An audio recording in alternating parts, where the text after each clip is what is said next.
গণতন্ত্রের প্রথম পাঠশালা বলা হয় বিশ্ববিদ্যালয় ক্যাম্পাসকে, যেখানে তরুণ প্রজন্মের মুক্ত চিন্তা আর বলিষ্ঠ কণ্ঠস্বর ভবিষ্যতের পথ দেখায়। কিন্তু সেই পথ যদি দীর্ঘ ৪৪ বছর ধরে বন্ধ থাকে, যদি দুটি প্রজন্ম তাদের গণতান্ত্রিক অধিকারের চর্চা থেকেই বঞ্চিত হয়, চট্টগ্রাম বিশ্ববিদ্যালয়ে ঠিক তাই ঘটেছিল। দীর্ঘ ৪ দশকেরও বেশি সময় পর যখন সেই চাকসু নির্বাচনের দরজা খুলল, তখন তা পরিণত হলো এক ঐতিহাসিক গণরায়।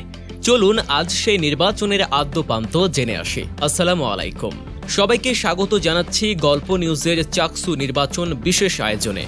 চট্টগ্রাম বিশ্ববিদ্যালয় কেন্দ্রীয় ছাত্র সংসদ, যা চাকসু নামেই পরিচিত, তার নেতৃত্ব নির্ধারণে একটি নতুন ইতিহাস রচিত হয়েছে। দীর্ঘ ৪৪ বছরের প্রতীক্ষার অবসান ঘটিয়ে অনুষ্ঠিত এই নির্বাচনে শিক্ষার্থীরা যে রায় দিয়েছেন, তা ক্যাম্পাসের রাজনীতির সব হিসাব নিকাশ পাল্টে দিয়েছে। চট্টগ্রাম বিশ্ববিদ্যালয় কেন্দ্রীয় ছাত্র সংসদের মোট পদের সংখ্যা ২৬টি। এর মধ্যে অবিশ্বাস্যভাবে ২৪টি পদেই জয়লাভ করেছে ইসলামী ছাত্র শিবির সমর্থিত প্যানেল সম্প্রীতি শিক্ষার্থী জোট। এটি শুধু একটি জয় নয়, বরং কয়েক দশকের নীরবতা ভেঙে ক্যাম্পাসে সংগঠনটির এক ঐতিহাসিক প্রত্যাবর্তন। তবে শিবিরের এই জয় চট্টগ্রাম বিশ্ববিদ্যালয়ে এবারই প্রথম নয়। এর আগেও তারা চাকসুর নেতৃত্বে ছিল। কবে, কিভাবে তারা জিতেছিল, সেই ইতিহাসেও আমরা ফিরে যাব। গতকালের নির্বাচনের ফলাফলের বিস্তারিত জানানোর পাশাপাশি আমরা জানাবো ছাত্রদল কিংবা স্বতন্ত্র প্রার্থীরাই বা কে কোথায় জয়ী হয়েছেন। চলুন তাহলে জেনে নেওয়া যাক চাকসু নির্বাচনের সেই আলোচিত ফলাফল। বৃহস্পতিবার ভোর ৪টায় সপ্তম চাকসু নির্বাচনের চূড়ান্ত ফলাফল ঘোষণা করে নির্বাচন কমিশন। অত্যন্ত প্রতিদ্বন্দ্বিতাপূর্ণ এবং উৎসবমুখর পরিবেশে এই নির্বাচন অনুষ্ঠিত হয়েছে বলে জানান প্রধান নির্বাচন কমিশনার অধ্যাপক মনির উদ্দিন। ভাইস প্রেসিডেন্ট বা সহসভাপতি ভিপি পদে ৭,৯৮৩ ভোট পেয়ে নির্বাচিত হয়েছেন ছাত্র শিবিরের প্যানেল থেকে মোহাম্মদ ইব্রাহিম হোসেন।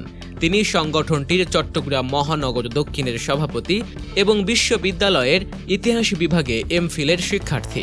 তার নিকটতম প্রতিদ্বন্দ্বী ছাত্রদল প্যানেলের সাজ্জাদ হোসেন পেয়েছেন ৪,৩৭৪ ভোট। ভোটের এই বিশাল ব্যবধানই প্রমাণ করে সাধারণ শিক্ষার্থীরা পরিবর্তনের পক্ষে কতটা দৃঢ়ভাবে রায় দিয়েছে। সাধারণ সম্পাদক বা জিএস পদেও এসেছে বিপুল বিজয়। সেই পদে ৮,০৩১ ভোট পেয়ে নির্বাচিত হয়েছেন একই প্যানেলের সাইদ বিন হাবিব। তিনি বিশ্ববিদ্যালয় শাখা ছাত্র শিবিরের সাহিত্য সম্পাদক এবং ইতিহাস বিভাগের স্নাতকোত্তর শ্রেণীর শিক্ষার্থী। তাদের নিকটতম প্রতিদ্বন্দ্বী ছাত্রদল প্যানেলের মোহাম্মদ সাফায়েত পেয়েছেন মাত্র ২,৭৩৪ ভোট। এই ফলাফলকে ক্যাম্পাসের রাজনীতিতে ক্ষমতার পালা বদলের এক অমোঘ বার্তা হিসেবে দেখছেন বিশ্লেষকরা। তবে এই নিরঙ্কুশ বিজয়ের মধ্যেও দুটি পদে ভিন্ন চিত্র দেখা গেছে।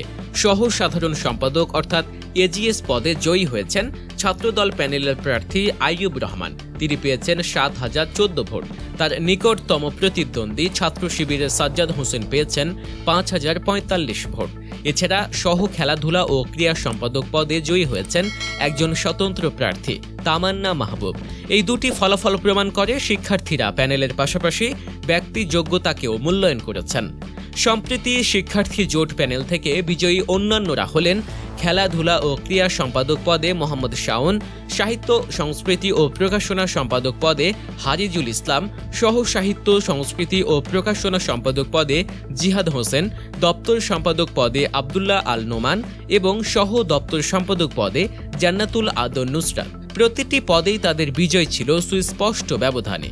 নারী শিক্ষার্থীদের প্রতিনিধিত্বের জায়গাতেও এই প্যানেল তাদের আধিপত্য ধরে রেখেছে। ছাত্রী কল্যাণ বিষয়ক সম্পাদক পদে নাহিমা আক্তার দীপা এবং সহ ছাত্রী কল্যাণ বিষয়ক সম্পাদক পদে জান্নাতুল ফেরদৌস রিতা নির্বাচিত হয়েছেন। তাদের এই জয় ক্যাম্পাসে নারী শিক্ষার্থীদের অধিকার আদায়ে নতুন মাত্রা যোগ করবে বলে আশা করা হচ্ছে।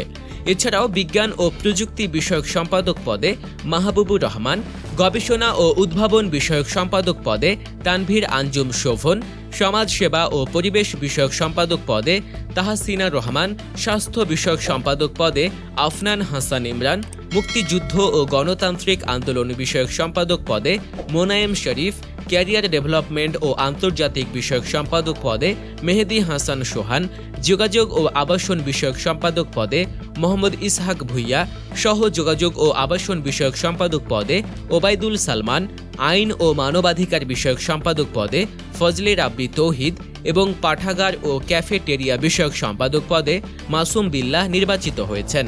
নির্বাহী সদস্যদের 5টি পদের সবকটিতেই জয় পেয়েছেন ছাত্র শিবিরের সমর্থিত প্যানেলের প্রার্থীরা।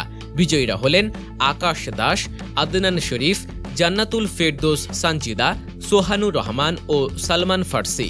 এই পূর্ণাঙ্গ প্যানেলের বিজয় সংগঠনটির প্রতি সাধারণ শিক্ষার্থীদের আস্থারই প্রতিফলন বলে মনে করছেন অনেকে।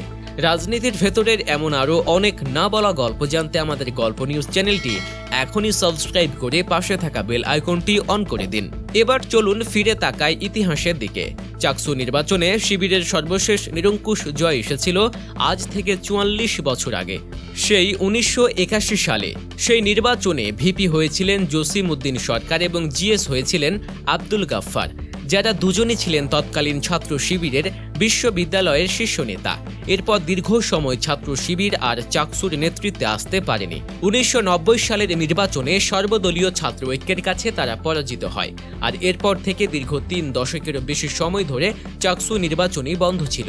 ক্যাম্পাসে বন্ধ হয়ে গিয়েছিল ছাত্র রাজনীতির এই গুরুত্বপূর্ণ প্ল্যাটফর্মের কার্যক্রম।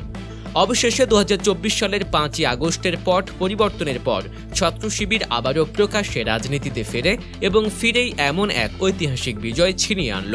এই নির্বাচন নতুন প্রজন্মের শিক্ষার্থীদের জন্য ছিল এক নতুন অভিজ্ঞতা। প্রথমবারের মতো ভোট দেয়া একাধিক শিক্ষার্থী বলেন, জাতীয় নির্বাচনে ভোট দিতে পারিনি, কিন্তু চাকসুতে দিয়েছি। এটাই আমাদের গণতান্ত্রিক অভিজ্ঞতার শুরু। তাদের এই উচ্ছ্বাসই বলে দেয় ক্যাম্পাসে গণতান্ত্রিক পরিবেশ ফিরে আসাকে তারা কতটা ইতিবাচকভাবে দেখছে। নতুন প্রজন্মের ভোটে নির্বাচিত এই নতুন নেতৃত্ব এখন চট্টগ্রাম বিশ্ববিদ্যালয়ের শিক্ষার্থীদের প্রত্যাশা পূরণে কতটা সফল হয় সেটাই দেখার বিষয়। দর্শক, এই ছিল আমাদের চাকসুর বিশেষ আয়োজন। পূর্ণাঙ্গ ফলাফল ও তার পেছনের ইতিহাস আমরা আপনাদের সামনে তুলে ধরলাম। আশা করি এই তথ্যগুলো আপনাদের কাছে ভালো লেগেছে। আমাদের সাথে থাকার জন্য অশেষ কৃতজ্ঞতা।